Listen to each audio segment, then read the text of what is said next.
My name is Charlie, and on this channel I explore the basic principles of cooking so that we can all become better home cooks. So let's make some dinner rolls. So for these sourdough dinner rolls, we're going to start by preparing our levain, which in this case will consist of 55 grams each of mature starter, flour, and water. I'm using my usual mix of half whole wheat and half all-purpose flour here, but you can really use anything you like.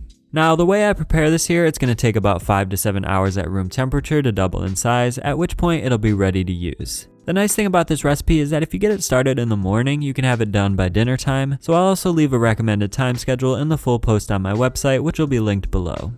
So here we are about 5 hours later in this case, and my levain has about doubled in size. If you want your levain to rise faster, feel free to increase the ratio of starter to flour to water, or increase the temperature of your environment, and you can of course do the opposite if you want your levain to rise slower. It'll still work perfectly fine as long as it's at least doubled in size by the time you use it. So in a medium bowl, start with 130 grams or 4 fluid ounces of milk, preferably warmed up to room temperature. Then add your entire levain, which should be about 150 grams. If you do the math, you'll notice that the actual weight of the levain added up to 165 grams, but since a lot of it'll get stuck to the sides and bottom of the jar, only about 150 grams will actually end up in the bowl.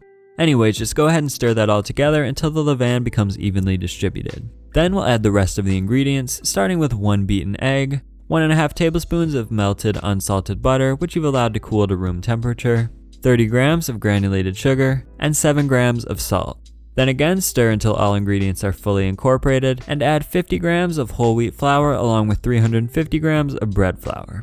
Now you could instead just use 400 grams of bread flour if you prefer, but I like to include the whole wheat flour for the extra flavor that it provides.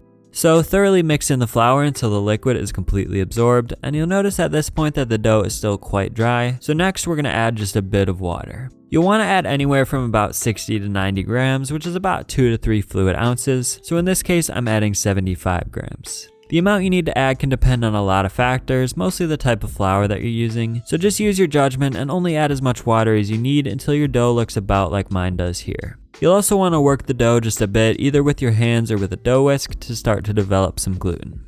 Then either cover your bowl or transfer the dough to a separate container with a lid. A nice little tip here is to add about a tablespoon of water to your container before you put the dough in there, which will help to prevent the dough from sticking to the container too much.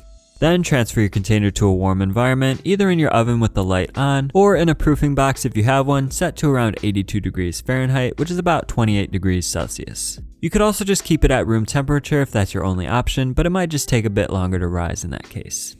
Now after about 30 minutes, remove the dough from your warm environment and perform one set of stretch and folds to help to develop the gluten structure of the dough. So for this, just grab a small portion of the dough and stretch it up as far as it'll go without tearing, then fold it back over top of itself. Then repeat that process about 5 to 7 more times until you've gone around the entire perimeter of the dough. At that point, flip the dough over and place the lid back onto your container, then return it to your warm environment for another 60 minutes.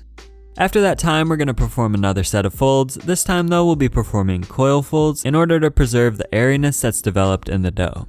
So for these, gently lift up the dough and let it stretch and fold underneath itself as you place it back down. Then repeat that process 3 more times until you've gone around the entire perimeter of the dough. Then return the container to your warm environment and let the dough rise for another 60 minutes. At that point, the dough shouldn't be overly soft and bubbly, but it should be nice and airy with a few small bubbles at the surface. Once that's the case, it's time to start dividing and shaping our rolls. So start by generously flouring your surface, then turn out the dough with the top side facing down. Now I like to bake these rolls in a 10-inch cast iron skillet, so I typically divide my dough up into 14 pieces because they fit nicely into the skillet that way, but you can really divide it into as many pieces as you like depending on how big you want your rolls to be. And to make the rolls as evenly sized as possible, I actually like to weigh them out using my scale, but that's definitely optional as well. So once you've got your individual pieces, shape each one into a ball by folding the outsides into the center like so, then flipping them over and rolling them around with your hand to form them into taut balls of dough. Now I also like to keep a small bowl of water on my surface so that if my dough is having trouble picking up traction, I can just splash a bit of water on my surface to help out.